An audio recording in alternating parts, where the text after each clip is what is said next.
Chion Virelith. Chion Virelith lived in a small, dusty town where the sunsets were the only spectacle, and he spent his evenings on the porch, watching the sky bleed from orange to violet, feeling a hollow ache for something he couldn't name, a longing for a world more vibrant than the one he knew.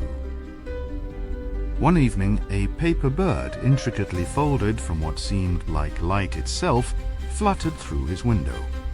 It landed on his desk and unfolded into a map of constellations that were all of this world, accompanied by a single word: come. Following the map, Chion found a hidden door in the side of the hill that led not into Earth, but through it into a city of crystal and shadow where puppets made of light performed an endless, silent play. A guide, a fellow seeker named AIart, explained the rules. This was the theater of fates, and each performance by the quantum marionettes could rewrite a moment of one's past. But to ask for a change required a memory of equal value. Chion asked the marionettes to prevent a childhood accident that left his sister scarred. The stage glowed, the play unfolded, and he saw it. The event rewrote itself. His sister was whole, but in her eyes a new, deep sadness was etched, a memory of a pain she never knew she had. AIart took him to the Oracle of Echoes, a being of pure information. For every change, it said in a voice like shifting sand, a memory is taken, not just from you, but from all who knew the event.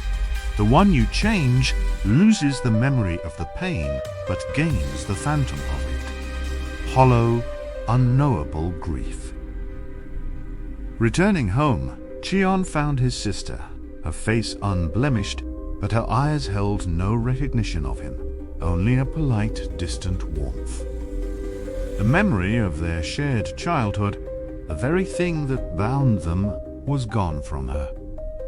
He had not saved her. He had erased himself from her. He could return to the theater, demand the puppets undo the change, and live again with his sister in shared memory.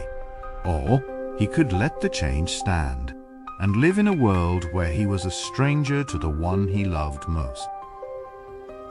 Chion asked the puppets for one last change, to restore his sister's memory of their past, but to let the event remain as it was, to let her bear the scar, and for him to bear the memory of her pain so they could share it together. He returned to a world where his sister's cheek bore the familiar scar, and her eyes held the memory of every shared moment.